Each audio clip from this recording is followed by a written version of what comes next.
Di molti ipogei o terre sante di cui è disseminato il sottosuolo della vecchia città si è perduta in molti casi anche la memoria. Specialmente quando le chiese soprastanti sono state per qualche ragione distrutte. Di tanto in tanto gli ossami di cui queste terre sante erano colmate venivano trasportati nelle vecchie catacombe o in cave vicine. Si ha notizia che fino al 1763 le cave dei Vergini sono servite da cimitero ai più poveri. Qui siamo nelle catacombe più celebri di Napoli, quelle di San Gennaro. Risalgono al II secolo e probabilmente ebbero origine da una tomba gentilizia trasformata in cimitero ufficiale.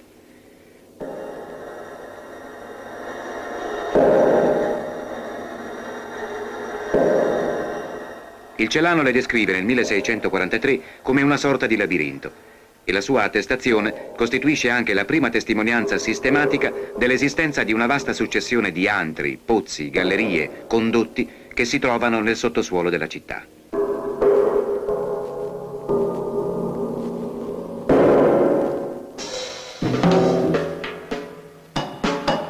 Un altro disastro, il crollo di un palazzo.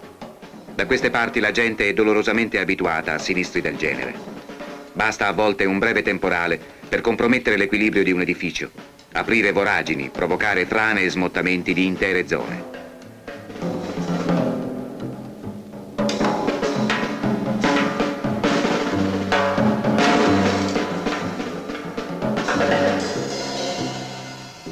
A Napoli, una speculazione edilizia rapace e spietata ha costruito dappertutto in modo caotico e raccapricciante, non solo, ma ha costruito superando i limiti di sicurezza che dovevano essere osservati data la natura geologica del suolo. Le amministrazioni che in passato si sono susseguite al comune non hanno operato in modo da evitare un aggravamento continuo della situazione. Non si è posto alcun freno alla speculazione edilizia. Non si è impedito l'enorme aggravamento dei carichi edilizi nelle zone collinari con la progressiva distruzione degli impluvi naturali e degli argini di verde.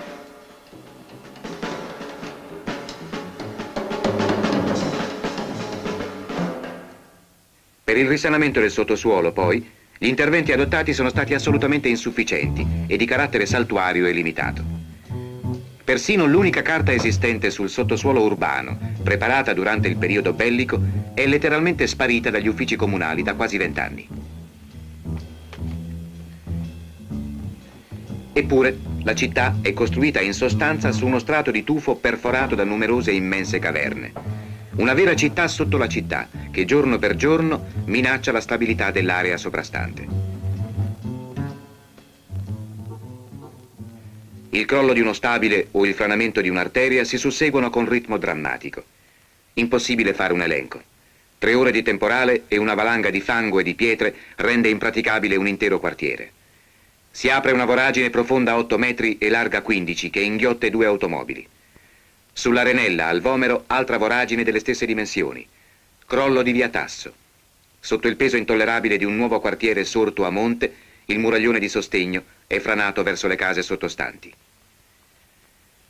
Nei casi di disastro, quasi sempre, l'unico rimedio adottato sarà una sommaria, frettolosa rabberciatura, fatta magari per l'ennesima volta con gli stessi detriti di asfalto rifuso.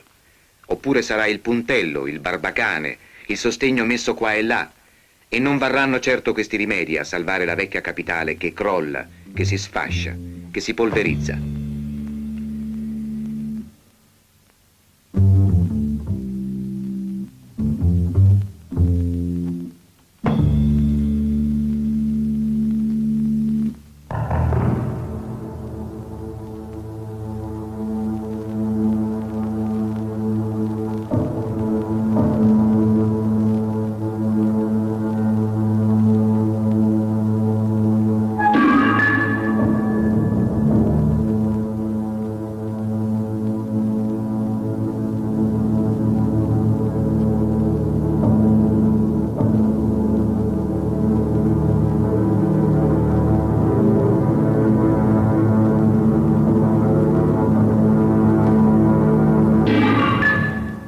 Emanuele Bidera così ci descrive nel 1844 la città sotterranea. Napoli al di sotto è quasi tutta vota. I suoi grandiosi palagi e le sue strade hanno vie sotterranee, acquidotti, cloache, grotte e laberinti tenebrosi. Vi recherà meraviglia l'udire che mentre passeggiate Toledo, sotto i vostri piedi cammina un uomo partito dal condotto del ponte di Tappia e al chiarore della sua lanterna trapassa gran parte della città, si interna nel cavo seno del monte Echia e va a spuntare alla Vittoria in riva al mare. Un mondo oscuro ed ignoto si aggira per questi sotterranei.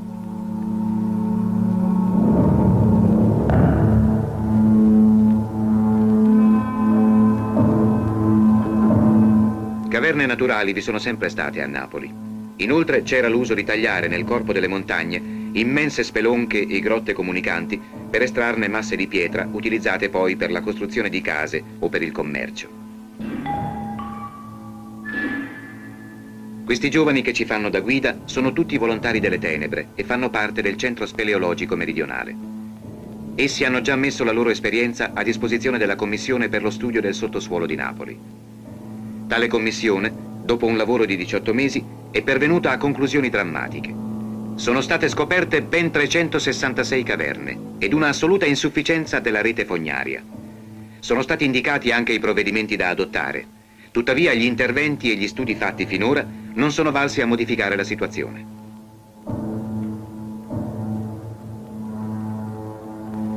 Solo recentemente il Ministro dei Lavori Pubblici è intervenuto nominando una commissione d'inchiesta diretta dal Presidente del Consiglio Superiore dei Lavori Pubblici.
Le conseguenze della speculazione edilizia e della complicità o anche semplicemente dell'incuria amministrativa sono note.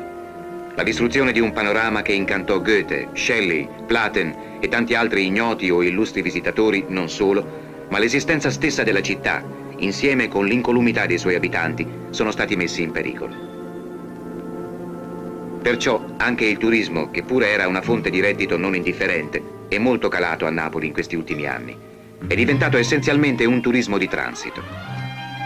La Napoli nuova sorge sul vuoto, sui terreni di riporto, sulla spazzatura. Nuovi edifici si appoggiano a vecchi fatiscenti edifici.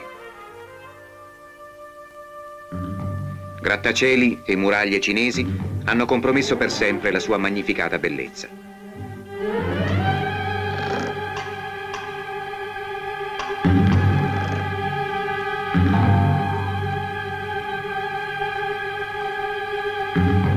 Napoli poggia su masse tufacee, forate da innumerevoli cave, attraversate longitudinalmente dalle gallerie di 2 linee ferroviarie, trasversalmente da 4 gallerie per strade di grande traffico e dalle 4 funicolari, indebolite da innumerevoli condotte e serbatoi di acqua potabile, alimentate dai vari acquedotti, il Claudio, quello detto di Carmignano, della Bolla, del Serino, vecchie fogne con pozzi assorbenti. Le fogne di Napoli risalgono a più di un secolo fa. I quartieri si sono ingigantiti a dismisura, ma le fogne che funzionano sono sempre quelle costruite dopo il colera del 1886. Un giorno scoppiano e le strade sprofondano. Intanto le fogne ritornano alla luce e si possono riparare. È inutile dire, infatti, che a Napoli non esiste una carta delle fognature. Napoli, questo ammasso di case, poche strade, la circolazione dei veicoli caotica e senza una possibilità di sbocco. Si è costruito tanto, eppure la città mostra ancora le ferite dell'ultima guerra, quando fu martellata con accanimento dalle bombe. I vani distrutti o danneggiati furono 232.420, quasi la metà della consistenza della città all'epoca. Alle bombe bisogna aggiungere lo scoppio di una nave nel porto e di un deposito di munizioni alla sanità.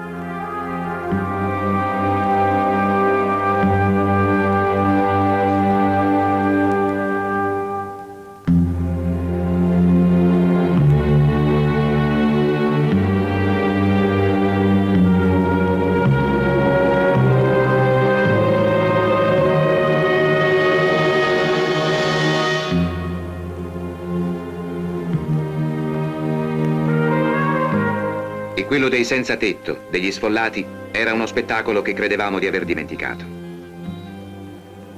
Ma a Napoli vi sono più di 6.000 stabili dichiarati pericolanti, che dovrebbero essere sgombrati, perché da un momento all'altro potrebbero sfasciarsi al suolo, come già avvenuto in tanti casi. Perciò vi è gente che non ha la casa, che l'ha perduta o che a casa ha paura di ritornare. Se viene a piovere rischierebbe di restare sepolta.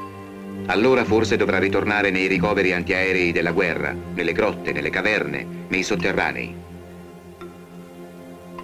In un paese civile, in una città che deve diventare moderna se vuole sopravvivere, tutti hanno diritto alla casa. Chi non l'ha si batte per ottenerla.